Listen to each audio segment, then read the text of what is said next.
Assalamualaikum warahmatullahi wabarakatuh. Bismillah, innal hamdalillah wassalatu wassalamu ala Rasulillah wa ala alihi wa man walah wa ba'd. Rabbi shrah li sadri wa yassir li amri wahlul 'uqdatam min lisani yafqahu qawli. Sambung lagi pada malam ini berkenaan bacaan kitab Zadul Ma'ad fi hadi khairil ibad. Muka surat 88, muka surat 88, Faslun, hukum beliau sallallahu alaihi wasallam terhadap harta-harta kaum muslimin yang dikuasai oleh kaum musyrikin. Kemudian kaum muslimin menang atas mereka atau kaum musyrikin itu masuk Islam dan membawa harta tersebut.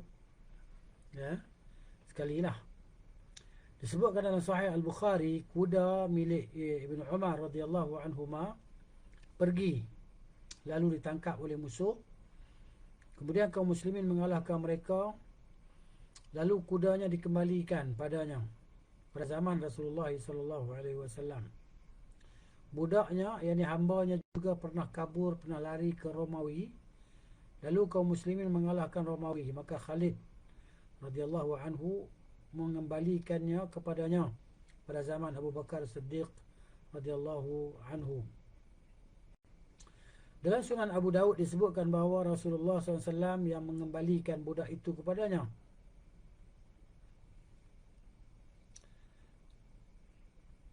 Kemudian dalam Al-Mudawwanah dan Al-Wadihah, kitab ni, disebutkan ada seseorang daripada kaum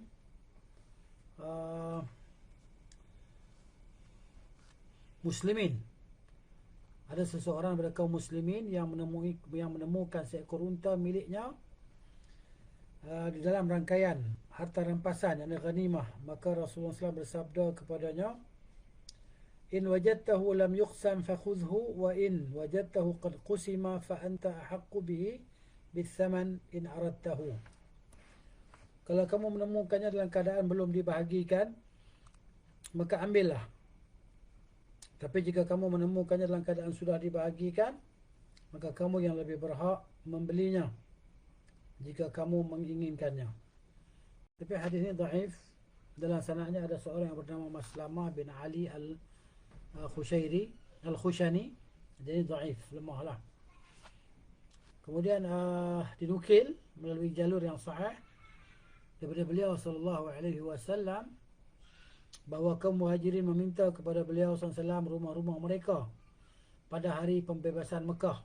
Jadi sahabat-sahabat yang berhijrah ke Madinah balik ke Mekah, kan daripada rumah-rumah yang mereka tinggalkan dulu kan.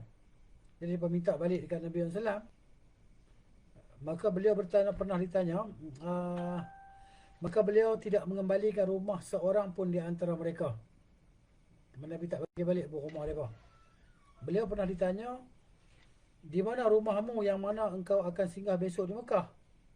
Maka beliau bersabda, apakah Aqil, yani Aqil bin Abi Talib, masih menyisakan satu tempat tinggal untuk kami? Jadi Aqil bin Abi Talib ni maksudnya mana dia belum masuk Islam lah. Dia masuk Islam pada hari pembukaan kota Mekah. Dikatakan sambung balik, insyaAllah tadi terputus, terkeluar tadi. Okey, kita sambung balik. Kat mana tadi sambungan dia? Baik, sambungan di muka surat 89. Ketika Nabi SAW berkata, menjawab soalan sahabat yang bertanya tentang di mana Nabi nak bermalam ketika sampai di Mekah. Nabi kata, adakah Aqil meninggalkan sebuah rumah untuk kami? Baik, hal itu kerana tak kala Rasulullah berhijrah ke Madinah, Aqil menguasai semua harta yang Nabi SAW tinggalkan di Mekah. Maka dia kumpulkan semuanya dan menguasainya, lalu dia masuk Islam pada pembukaan kota Mekah itulah. Sementara semua harta tersebut berada di tangannya. Kemudian Rasulullah SAW menetapkan bahawa barang siapa yang masuk Islam dengan membawa sesuatu, maka sesuatu itu adalah miliknya. Aqil dahulu mewarisi harta Abu Talib, tapi Ali tidak mewarisinya kerana dia terlebih dahulu masuk Islam sebelum kematian ayahnya. Rasulullah SAW juga tidak mendapatkan warisan daripada Abdul Muttalib kerana ayah beliau, yakni Abdullah, mati sedangkan Abdul Muttalib masih hidup. Kemudian Abdul Muttalib mati, maka harta diwarisi oleh seluruh anak-anaknya, dan mereka adalah paman-paman Nabi SAW. Kemudian kebanyakan anak-anak Abdul Muttalib dalam keadaan tidak mempunyai keturunan, sehingga Abu Talib menguasai semua harta sepeninggalannya. Lalu Abu Talib meninggal, maka Aqil yang menguasai hartanya, bukan Ali. Kerana faktor perbezaan agama, kemudian Nabi SAW berhijrah, sehingga Aqil menguasai semua rumah beliau. Karenanya Rasulullah bersabda, apakah Aqil masih menyisakan satu tempat tinggal untuk kami? Mana tak ada lah, kan? Dia dah jadi milik dia semua dah. Bila dia masuk Islam, semua jadi hak dia lah. Baik, kaum musyrikin sengaja menguasai rumah dan barang-barang yang ditinggalkan oleh kaum muslimin yang berhijrah ke Madinah. Maka sunnah telah tetap bahawa kalau orang-orang kafir yang memerangi kaum muslimin masuk Islam, mereka tidak perlu mengganti jiwa. Maksudnya, nyawa yang mereka bunuh tak perlu diganti lagi dah. Atau harta yang mereka binasakan daripada harta kaum muslimin, tak perlu ganti. Mereka juga tidak perlu mengembalikan harta-harta kaum muslimin yang mereka rampas. Bahkan barang siapa yang masuk Islam dengan membawa sesuatu, maka sesuatu itu adalah miliknya. Ini adalah hukum dan keputusan beliau sallallahu alaihi wasallam. Jelas, ha? Kemudian faslun, hukum beliau sallallahu alaihi wasallam tentang sesuatu yang dihadiahkan kepadanya. Ya. Para sahabat Nabi sallallahu alaihi wasallam sentiasa menghadiahkan kepada beliau makanan dan selainnya. Lalu beliau menerimanya dari mereka dan membalas hadiah itu dengan berlipat ganda. Pada para raja di masa itu biasa juga memberi hadiah kepada beliau sallallahu alaihi wasallam.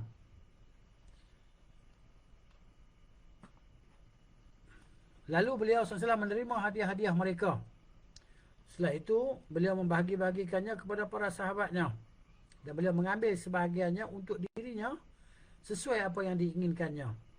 Sehingga jadilah ia seperti As-Safi, yakni bahagian khusus beliau SAW daripada harta rampasan perang, yakni ghanimah.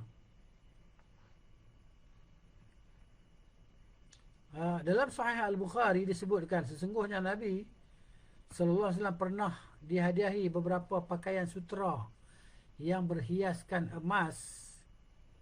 Maka beliau membagi-bahagikannya, ya, kepada beberapa orang sahabatnya. Dan beliau memisahkan satu pakaian darinya untuk Makhramah bin Naufal. Kemudian dia yakni yakni Makhramah datang bersama anaknya yang bernama Al-Miswar, lalu berdiri di depan pintu dan berkata, "Ud'uhu li." Panggillah Rasulullah untuk saya. Nabi SAW mendengar suaranya, maka beliau SAW menjumpainya dan menyambutnya. Lalu beliau bersabda, "Wahai Abu Miswar, aku menyimpan ini untukmu." Kemudian Al-Muqawqis menghadiahi beliau SAW seorang perempuan bernama Mariah, yang kemudian hari sempat melahirkan anak untuknya. Jadi anak untuk beliau SAW. Turut dihadiahkan juga seorang bernama Sirin, seorang yakni wanita jugalah yang bernama Sirin, yang kemudian dihibahkannya kepada Hasan bin Sabit lah. Begitu juga seekor bagal, anakan kuda dan kaldai, maksudnya kacukan antara kuda dan kaldai, berwarna kelabu, serta seekor kaldai dihadiahkan kepada Nabi SAW. Jadi Muqawqis ni maksudnya, Muqawqis ni adalah gelaran, bukan nama. Dia adalah gelaran bagi dipanggil pemerintah lah, pemerintah ataupun raja, macam tu lah, ya, nama bagi bukan nama bagi seorang lelaki. Dia adalah gelaran ataupun nama bagi tugas tanggungjawab dia. Dia adalah perkataan Yunani, kalimah atau perkataan Yunani Yang maknanya kalau terjemah dalam bahasa Arab dia panggil al-mufakham, al-mubajjal, ataupun yang dimuliakan, ataupun apa nama, yang maha mulia, sultan. Kalau bahasa kita dia panggil sultan, agung, ya kan? Ataupun yang yang dimuliakan lah. Kama sebagaimana yang kita sebutkan hari ini, sahibul jalalah. Kalau orang Arab dia panggil sahibul jalalah, ataupun as-sumu, sahibus sumu, ataupun azamatul sultan atau fakhamaratul rais. Ini gelaran. Kalau kita ini Pertuan Agung ataupun sultan, ya. Ini lafaz Muqawqis, dia bukan nama. Ya. Jadi kalau saya tengok dalam Qissatul Islam, Syekh Dr. Raghib Al-Asbahani, dia kata, dan kita berpendapat, kita mengatakan bahawa Muqawqis ni bukan seorang. Dia ada dua Muqawqisan, ada dua orang. Muqawqis yang pertama itu yang menerima surat Nabi SAW yang Nabi ajak dia masuk Islam, yang mana nama dia adalah George. Ya. Sebagaimana telah disebut tentangnya oleh para perawi muslimin. Nama dia Jurayj bin Qurqub Ar-Rumi. Dia adalah raja Rom lah. Maknanya pemerintah Rom daripada dia panggil ke kerajaan Konstantinia. Dan surat Nabi SAW itu mengajak dia kepada Islam. Ya, walaupun dia tak terima Islam, tapi dia jawab dengan jawapan yang cantik lah, jawapan yang baik. Dan dia hantar beberapa hadiah kepada Nabi SAW. Inilah Muqawqis yang pertama. Adapun Muqawqis yang kedua, di sana ada sumber-sumber yang berbahasa Arab menyebut bahawa nama dia Fairuz. Sebahagiannya menulis Qairus. Tapi maknanya yang Dr. Raghib dia kata, kami memilih perkataan nama dia Cyrus. Dalam bahasa Ruminya Cyrus. Ya, dan yang mana nama ni sentiasa sampai hari ini nama ni terkenal lah di kalangan bangsa Yunani. Ya, dia adalah seorang hakim atau raja daripada Rom, maknanya wakil Herakl lah ataupun Hercules. Yang mana dia memerintah Mesir. Ya.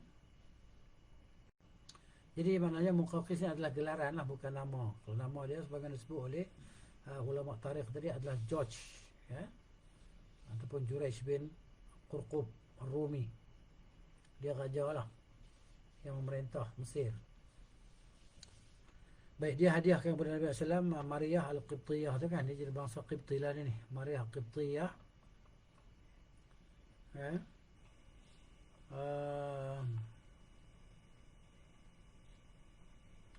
Jadi sebahagian ulama tarikh mengatakan dia ni adalah bangsa orang Mesir, bangsa Qibti.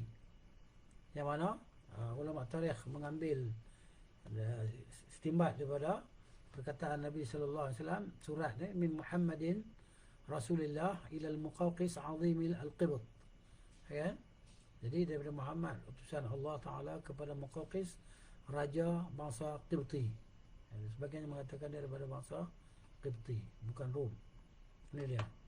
Ala kulli hal, dia telah menghadiahkan kepada Nabi SAW seorang perempuan bernama Maryah lah, kan, Al-Qibtiyah, yang kemudian hari sempat melahirkan anak untuk beliau SAW yang bernama Ibrahim. Ya. Kemudian turut dihadiahkan juga seorang wanita bernama Sirin. Wanita ni yang kemudian baginda hibahkan wanita itu. Sebab kita baca buku Rumi ni, kita tak faham, kita tak boleh faham sama ada dia lelaki ataupun perempuan, ya kan? Sebab dia punya dhamir kembali tu sama ada yang muannas ataupun muzakkar.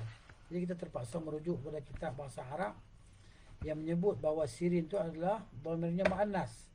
Jadi dia adalah wanita lah, budak wanita, anak wanita yang dihadiahkan kepada Nabi sallallahu alaihi wasallam. Dan Nabi hadiahkan kepada Hassan bin Thabit. Hassan pun maknanya perkataan dia bukan Hasan, Hasin alif nun, Hassan ataupun Hassan. Ya. Jadi Hassan ni ataupun Hassan ni adalah penyair Nabi sallallahu alaihi wasallam yang terkenal dengan nama Hassan bin Thabit. Okey, tadi kita tengok, saya dah tengok tadi. Okey, dia kata di sini. Betul. Hassan. Lam, mana ha, sin, alif, nun. Tapi kalau kita baca dalam Rumi, ya, kita baca dalam Rumi dia jadi Hasan. Jadi boleh jadi Hasan, ya, maknanya orang lain. Tapi bila sebut Hassan, ya, dia maknanya Hassan bin Thabit lah, radhiyallahu anhu. Jadi Sirin adalah wanita berdasarkan dhamir di sini, ya. Wasirin allati wahabaha, yang Nabi SAW hadiahkan, berikan Sirin itu, iaitu muannas, perempuan, kepada Hassan. Jadi itulah maknanya kita konflik di sini kan, bila kita baca kitab Rumi, bila kembali dhamir tu kita dah jadi maknanya confuse, sama ada nya itu kembali kepada lelaki ataupun nya itu kembali kepada perempuan. Jadi mana kita nak kena ada kitab asal jugalah untuk kita cek, maknanya rupanya dhamir dia muannas. Jadi Sirin ni adalah wanita lah, bukan lelaki. Macam Maisarah kan, Maisarah ni yang ikut Nabi SAW pergi berniaga apa semua tu, lelaki bukan perempuan. Nama dia Maisarah, kalau tengok ni macam nama perempuan ya. Jadi lelaki-lelaki. Adapun di sini Sirin, kita ingat lelaki-lelaki, rupanya perempuan. Baik, begitu juga Nabi dihadiahkan kepada Nabi seekor bagal lah, kacukan di antara kuda dan keldai. Warna dia kelabu, bagal tadi, dan seekor keldai. Demikian pula An-Najasyi memberikan hadiah kepada Nabi SAW dan beliau menerimanya. Lalu beliau membalas, mengirim hadiah kepadanya sebagai ganti hadiahnya. Kan?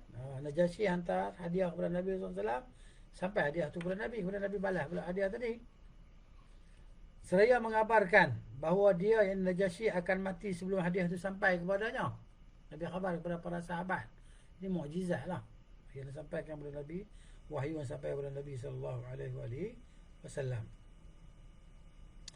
Dan bahawa hadiah beliau akan kembali, dan kenyataan yang terjadi sesuai dengan apa yang beliau SAW khabarkan. Tapi hadis ini dhaif, ya, sebab dalam sanadnya ada perawi yang lemah dan majhul, yang tak dikenali. Jadi riwayatnya lemah lah. Kemudian Al-Bukhari rahimahullah menyebutkan bahawa Raja Ailah menghadiahi beliau seekor bagal berwarna putih. Kemudian beliau SAW memakaikan sehelai kain kepadanya, pada Raja Ailah tadi lah, dihantar. Dan beliau menulis surat untuknya tentang urusan lautan mereka. Ya? Jadi Raja Ailah tadi. Abu Sufyan juga pernah memberikan hadiah kepada Nabi SAW, lalu beliau menerimanya. Abu Ubaid menyebutkan, Amir bin Malik, seorang penunggang kuda, menghadiahi beliau seekor kuda. Tetapi beliau menolaknya seraya bersabda, Inna la naqbalu hadiyata musyrikin. Kami tidak menerima hadiah daripada seorang musyrik. Demikian pula yang beliau katakan kepada Iyad al-Mujashir, Inna la naqbalu zabad al-musyrikin. Sebenarnya kami tidak menerima pemberian kaum musyrikin, yakni hadiah mereka. Abu Ubaid berkata beliau menerima hadiah Abu Sufyan, kerana saat itu masih berada dalam masa genjatan senjata antara kaum muslimin dengan penduduk Mekah. Demikian pula Al-Muqawqis, Raja Al-Iskandariyah, beliau SAW menerima hadiah darinya kerana dia telah memuliakan Hatib bin Abi Balta'ah yang menjadi utusan beliau kepadanya, ini utusan Nabi SAW kepada Al-Muqawqis tadi. Dan dia mengakui kenabian Nabi SAW, dia mengaku, serta tidak memupus harapan Nabi SAW atas dirinya untuk masuk Islam.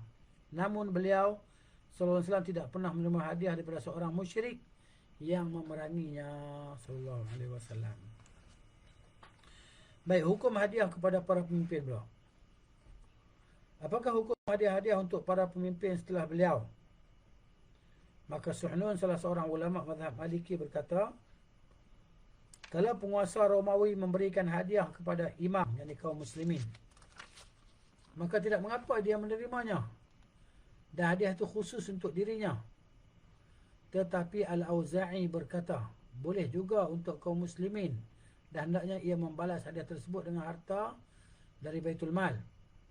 Imam Ahmad rahimahullah dan para pengikut beliau berkata, apa saja yang diberikan oleh orang-orang kafir kepada imam atau kepada pemimpin pasukan atau kepada panglimanya, maka itu adalah rampasan perang, ghanimah.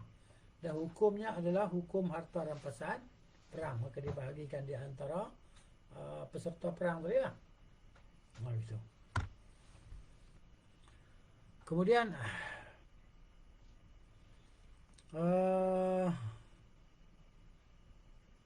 Faslun, hukum beliau SAW tentang pembahagian harta. Jenis-jenis harta yang dibahagi oleh Nabi SAW ada 3 jenis lah. Zakat, zakat lah. Kemudian harta musuh yang diperolehi melalui peperangan, ini ghanimah. Yang ketiga, harta musuh yang diperolehi tanpa melalui peperangan. Musuh lari tinggalkan harta, ambil macam tu ya. Dia panggil fai'. Tiga pembahagian ni. Adapun zakat dan ghanimah, maka telah berlalu mengenai hukum keduanya, dan kami telah jelaskan bahawa beliau tidak pernah membahagikannya kepada 8 kelompok penerima zakat dalam satu waktu. Okay? Nabi tak bagikan kepada semua 88 tu. Kadang-kadang Nabi bagi kat ni saja, kat ni saja. Dan terkadang beliau menyalurkannya kepada salah satu kelompok sahaja. Ini boleh bicara ketua lah. Kemudian keputusan beliau SAW tentang fai'. Fai' ni apa dia? Fai' ni harta rampasan yang didapati dengan tidak berperang lah. Musuh melarikan diri, meninggalkan harta. Baik, keputusan beliau SAW tentang fai'. Adapun hukum beliau dalam masalah fai', maka dinukil melalui jalur sahih dalam kitab As-Sahih, bahawa beliau SAW membahagi fai' pada perang Hunain kepada orang-orang yang ingin dilunakkan hatinya agar menerima Islam, dan beliau tidak memberikan bahagian sedikit pun kepada orang-orang Ansar sehingga mereka mengeluh kepada beliau karenanya. Maka beliau SAW bersabda kepada mereka, ala tardawna an yadhhaba an-nasu bisyai wal ba'ir wa tantaliquna bi Rasulillah sallallahu alaihi wasallam taqudunahu ila rihalikum fa wallahi lama tanqalibuna bihi khair mimma yanqalibuna bihi. Tidakkah kalian redha kalau orang-orang yang pergi dengan membawa kambing-kambing dan unta, sementara kalian pulang membawa Rasulullah sallallahu alaihi wasallam dan menuntunnya ke rumah-rumah kalian? Demi Allah, sungguh apa yang kalian bawa pulang itu jauh lebih baik daripada apa yang mereka bawa pulang. Ini harta benda lah.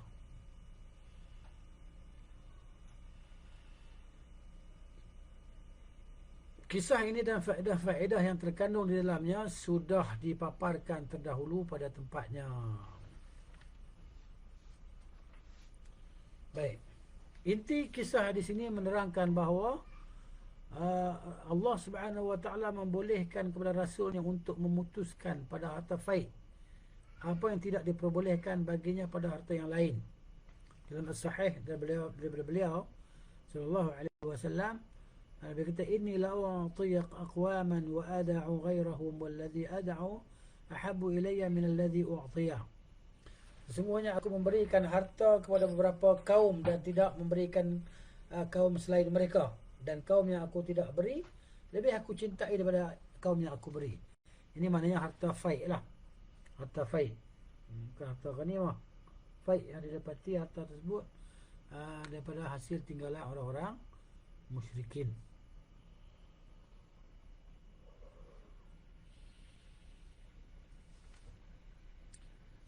Kemudian dalam as-sahih disebutkan daripada beliau SAW, Nabi kita, inni la u'tiya aqwaman akhafu dhala'ahum wa jaza'ahum wa akilu aqwaman ila ma ja'ala Allah fi qulubihim min al-ghina wal khairi minhum Amr bin Taghlib. Sesungguhnya aku memberikan harta kepada beberapa kaum kerana khawatir akan kebengkokan dan kekalutan mereka, dan aku menyerahkan beberapa kaum lainnya kepada apa yang Allah jadikan dalam hati-hati mereka berupa kekayaan dan kebaikan. Di antara mereka adalah Amr bin Taghlib radhiyallahu anhu. Jadi Amr bin Taghlib An-Namari ini, dia berkata, maka aku tidak lebih suka mendapatkan unta merah, unta yang merah tadi kan, dibandingkan ucapan Rasulullah sallallahu alaihi wasallam. Mana ucapan Rasulullah tu untuk diri dia tu lebih penting daripada unta-unta merah yang banyak yang dia dapat tu. Maknanya dia sebut Nabi SAW sebut Nabi suka dekat dia. Nabi sebut di antara mereka adalah Amr bin Taghlib radhiyallahu anhu. Disebutkan pula dalam As-Sahih, sesungguhnya Ali mengirimkan kepada Rasulullah sallallahu alaihi wasallam batangan-batangan emas daripada Yaman. Lalu beliau membagikannya kepada 4 orang. Beliau memberi Al-Aqra' bin Habis, Zaid Al-Khail, Al-Qamah bin Ulathah dan Uyainah bin Hisn. Tiba-tiba seorang lelaki berdiri dan mendatangi beliau. Kedua matanya cengkung, dahinya menonjol, janggutnya tebal dan kepalanya botak. Lalu dia berkata, wahai Rasulullah, bertakwalah kamu kepada Allah. Dia kata macam tu. Dia kata Nabi bagi tak sama. Maka Rasulullah SAW bersabda, celaka kamu. Bukankah aku adalah penduduk bumi yang lebih berhak untuk bertakwa kepada Allah? Sampai habis hadis itulah. Kemudian pembahagian Dzil Qurba kepada kaum kerabat yang dekat. Baik, dinukil dalam As-Sunan. Sunan ni jamak kepada sunnah lah, kita hadis. Sesungguhnya Rasulullah SAW memberikan Zil Qurba kepada bahagian Zil Qurba kepada Bani Hashim dan Bani Abdul Muttalib, Bani Al-Muttalib, dan tidak memberikannya kepada Bani Naufal dan Bani Abdi Syams. Maka Jubair bin Mut'im bin Uthman bin Affan mendatangi beliau. Lalu keduanya berkata, wahai Rasulullah SAW, kami tidak mengingkari keutamaan Bani Hashim kerana kedekatan mereka denganmu. Akan tetapi ada apa dengan saudara kami daripada Abdul Muttalib, Bani Abdul Muttalib, Bani Al-Muttalib? Engkau memberi mereka dan meninggalkan kami, padahal kami dengan mereka berada pada jenjang martabat yang sama. Maka Nabi SAW bersabda, sesungguhnya kami dan Bani Al-Muttalib tidak pernah terpisah di zaman jahiliyah, Bani Al-Muttalib kan, dan setelah masuk Islam. Kami dan mereka bagikan satu kesatuan. Lalu beliau saling memasukkan antara jari jemari beliau sallallahu alaihi wasallam.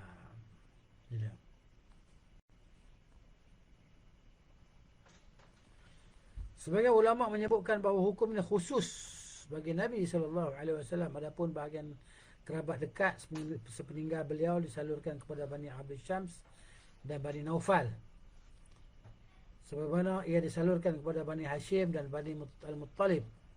Mereka berkata kerana Abdul Syams, Hashim, Al-Muttalib dan Naufal adalah bersaudara.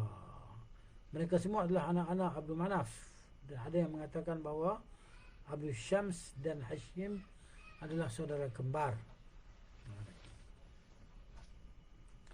Baik, tetapi yang benar, hukum daripada Nabi SAW ini masih berlaku, bahawa bahagian kerabat dekat adalah milik Bani Hashim dan Bani Abdul Muttalib, kerana mereka yang dikhususkan oleh Rasulullah SAW. Perkataan orang yang mengatakan bahawa hukum ini khusus kepada Nabi SAW adalah kebatilan. Dia bukan khusus untuk Nabi je lah hukum ni.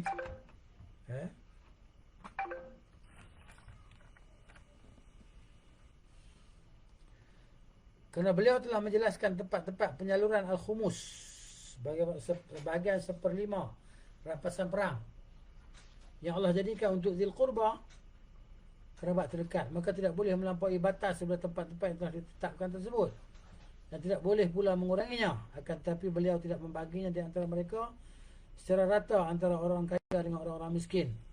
Dan beliau juga tidak membaginya seperti pembagian warisan iaitu untuk dua laki-laki seperti dua bahagian wanita untuk ha, bahkan beliau menyalurkan kepada mereka sesuai dengan maslahat dan hajat. Beliau menggunakannya untuk menikahkan orang-orang yang masih membujang di antara mereka, melunasi hutang orang-orang yang berhutang, dan memberikan sebahagiannya kepada orang-orang yang fakir di antara mereka yang bisa mencukupi bagi mereka. Kemudian dalam Sunan Abi Daud dari Ali bin Abi Talib radhiyallahu anhu, dia berkata, Rasulullah sallallahu alaihi wasallam menugaskan aku untuk mengurus bahagian yang 1/5 daripada al-khumus. Maka aku pun menyalurkannya ke tempat-tempatnya pada zaman Rasulullah sallallahu alaihi wasallam, pada zaman Abu Bakar radhiyallahu anhu, pada zaman Umar radhiyallahu anhu. Sebagian ulama berdalil dengan hadis ini bahawa faid disalurkan kepada 5 kelompok yang berhak menerimanya. Akan tetapi penetapan ini ini kurang dalil lah. Kerana maksimah hadis ini hanya menunjukkan faid disalurkan ke tempat-tempat yang Rasulullah SAW biasa menyalurkannya dan tidak menyalurkan kepada selainnya. Maka di manakah dalil untuk mengatakan ia disalurkan kepada 5 pihak yang berhak menerimanya? Adapun yang diindikasikan tuntutan dan hukum-hukum Rasulullah SAW bahawa beliau menjadikan penyaluran al-khumus, bahagian 1/5 yang rampasan perang, sama seperti penyaluran zakat. Beliau tidak membahagikannya kecuali kepada kelompok-kelompok yang telah disebutkan. Asnaf itulah. Bukan berarti beliau membahagikannya di antara mereka seperti pembahagian warisan. Tak. Barang siapa yang mencermati sejarah dan tuntunan beliau sallallahu alaihi wasallam, nescaya akan mengetahui hal itu dengan sebenar-benarnya tanpa ada keraguan. Seterusnya disebutkan dalam As-Sahihain daripada Umar bin Al-Khattab radhiyallahu anhu, ia berkata, harta-harta Bani Nadir termasuk faid yang Allah berikan kepada Rasulnya, yang kaum muslimin tidak mengerah seekor pun kuda dan unta untuk mendapatkannya. Harta itu menjadi hak khusus Rasulullah sallallahu alaihi wasallam, yang beliau menjadikannya sebagai nafkah keluarganya selama 1 tahun penuh. Dalam sebuah lafaz, beliau menahan untuk keluarganya sebagai makanan mereka untuk setahun. Beliau menyalurkan sisanya ke kuda-kuda dan persenjataan sebagai persiapan berjihad di jalan Allah. Inilah dia. Kemudian kata Ibn Qayyim lagi rahimahullah ta'ala dalam As-Sunan, yang dalam kitab hadis lah, kitab Sunan lah, sebut Sunan ni kitab hadis lah, dari Auf bin Malik radhiyallahu anhu, ia berkata, kalau Rasulullah SAW kedatangan faid, rampasan yang boleh diberi tanpa peperangan, maka beliau segera membagikannya pada hari itu juga. Nabi SAW tak tangguh-tangguh dah, hari itu juga dia bagi. Beliau memberikan kepada yang sudah berkeluarga sebanyak 2 bahagian dan memberikan kepada yang bujangan sebanyak 1 bahagian. Ini harta baik kan? Ikut Rasulullah SAW nak bagi macam mana? Ikut pemerintah ataupun ketua lah. Baik, apakah faid adalah milik beliau sallallahu alaihi wasallam? Dia kata, para fuqaha berbeza pendapat mengenai faid. Apakah menjadi milik Rasulullah SAW di mana beliau berhak menyalurkannya, atau ada 2 pendapat dalam mazhab Ahmad dan selainnya. Ini. Adapun yang ditunjukkan oleh sunnah dan tuntunan beliau SAW bahawa beliau menyalurkannya berdasarkan perintah. Beliau menempatkannya di mana diperintahkan Allah Taala membagikannya kepada siapa yang beliau diperintahkan untuk membagikannya kepada mereka. Maka beliau tidak menggunakannya seperti seorang pemilik menggunakan hartanya menurut hawa nafsu dan keinginan. Memberi siapa yang disuka dan tidak memberi kepada siapa yang suka untuk tidak diberi. Bahkan beliau SAW memanfaatkan harta tersebut seperti pemanfaatan seorang hamba sahaya yang diperintah. Dia menggunakannya sesuai dengan apa yang diperintahkan oleh majikan dan pemiliknya. maka dia memberi siapa yang dia diperintahkan untuk memberinya, dan tidak memberikannya kepada siapa yang dia dilarang untuk memberinya. Rasulullah SAW telah menegaskan hal ini dengan sabda beliau. Dia kata sallallahu alaihi wasallam, wallahi inni la u'tiyanna ahadan wa la amna'uhu innama ana qasimun ad'u haitsu umirtu. Demi Allah, sesungguhnya aku tidak memberikan kepada seseorang, dan aku tidak akan menegahkannya daripada seseorang. Hanya saja aku ni adalah yang membahagikan. Aku letakkan, maknanya ad'u haitsu umirtu, aku letakkan perkara-perkara itu di mana aku diperintahkan untuk meletakkannya. Kemudian maka pemberian, pencegahan dan pembabitan beliau SAW semata-mata berdasarkan perintah, kerana Allah SWT telah memberikan pilihan kepada beliau.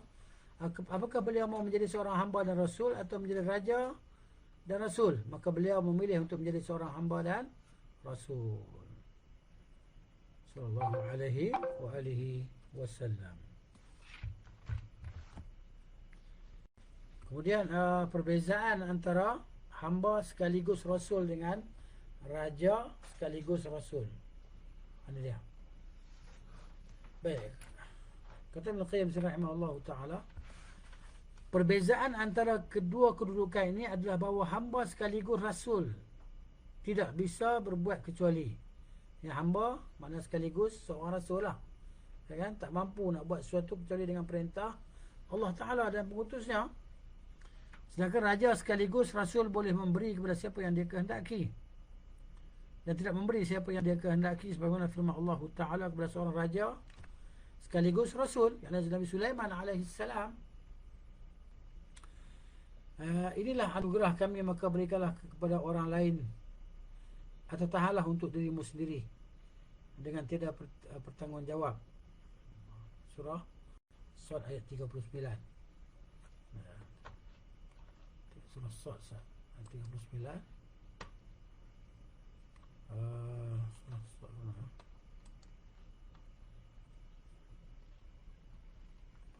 Sad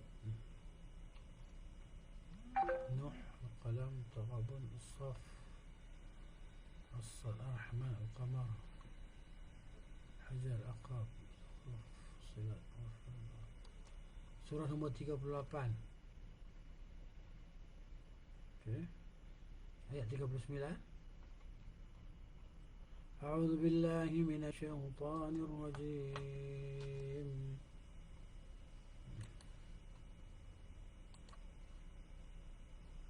Hadza 'ata. Ayat 39 surah Sad. Allah kata hadza 'ata'una famnun aw amsik bi ghairi hisab wa inna lahu 'indana la zulfa wa husna ma'ab.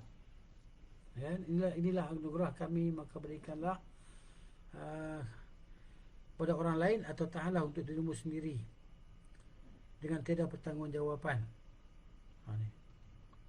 Sudah bighairi famnun, maka berilah, atau amsik, atau untuk tahanlah untuk diri kamu sendiri bighairi hisab, tanpa ada perhitungan. Maksud dia, buatlah sebanyak mana yang kamu nak buat. Itulah, lakukanlah, berikanlah banyak mana kamu nak bagi. Yakni berikanlah kepada siapa yang kamu kehendaki, serta tahanlah daripada siapa yang kamu kehendaki, dan kami tidak akan menghisap kamu karenanya. Kedudukan inilah yang pernah ditawarkan kepada Nabi SAW, akan tetapi beliau tidak menginginkannya dan lebih memilih kedudukan yang lebih tinggi darinya, iaitu kedudukan ubudiyah, penghambaan semata, yang tindakan pemilik martabat ini terbatas pada perintah majikannya dalam semua permasalahan, yang kecil maupun yang besar. Jadi segala perkara Nabi SAW tunggu arahan daripada Allah Subhanahu wa Ta'ala. Baik, tujuan pemaparan ini bahawa pengaturan beliau terhadap faid dengan metod seperti ini menunjukkan beliau adalah pemilik yang keadaannya berbeza dengan selainnya di antara orang-orang yang memiliki suatu harta.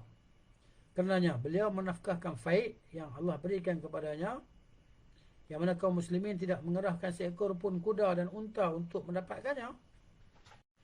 untuk diri beliau dan keluarga beliau sebagai nafkah selama setahun,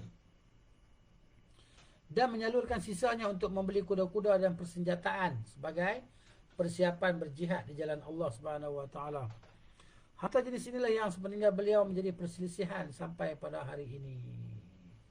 Inilah dia kan.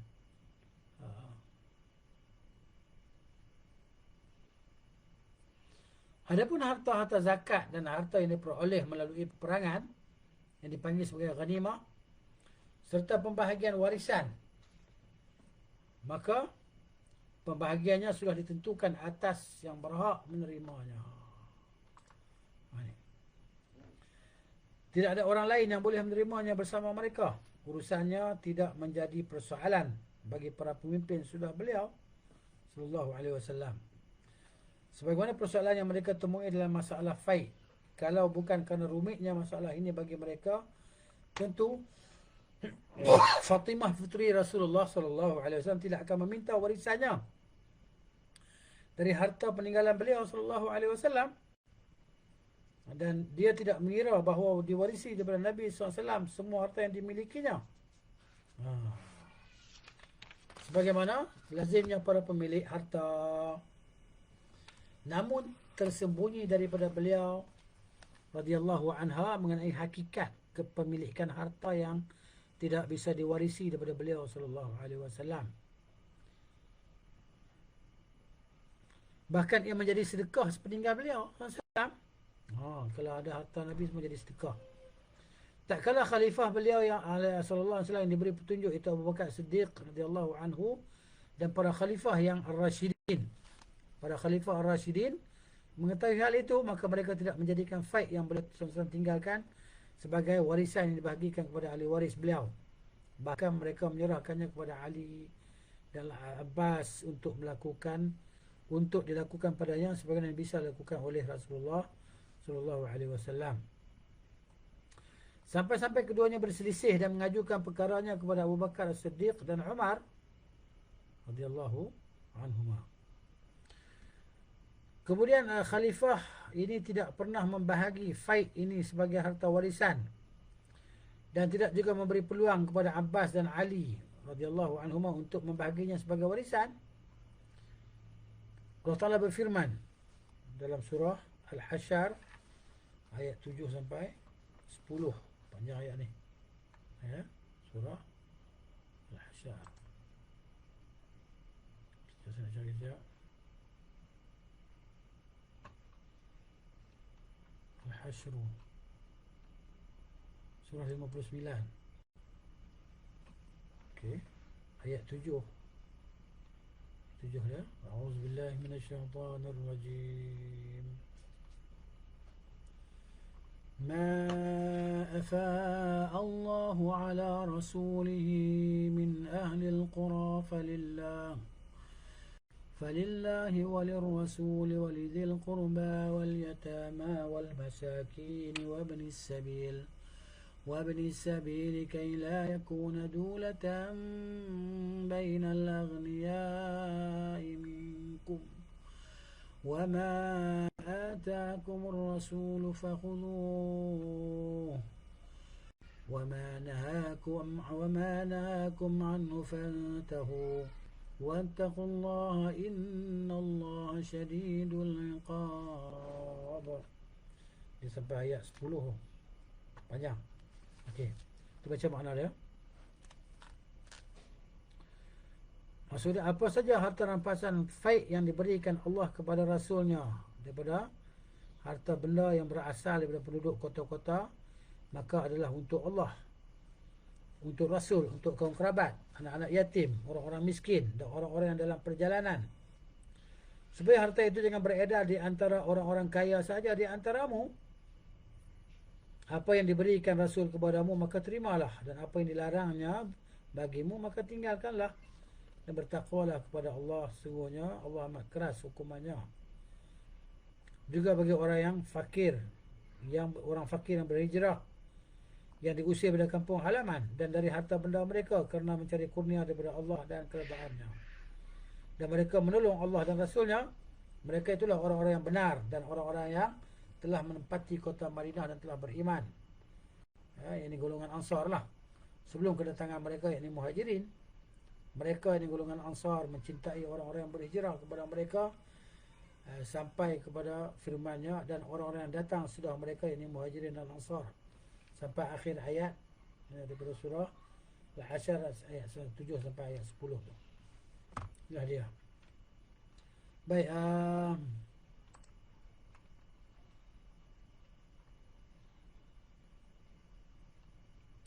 golongan-golongan yang dibagikan padanya fai', siapa yang akan diberikan kepada mereka fai' ini?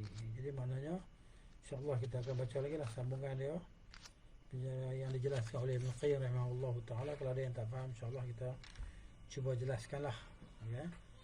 Itulah dia untuk malam ni. Wa sallallahu ala nabiyyina Muhammad wa ala alihi wa sahbihi ajma'in. Subhanakallahumma wa bihamdika asyhadu an la ilaha illa anta astaghfiruka wa atubu ilaik. Assalamualaikum warahmatullahi wabarakatuh.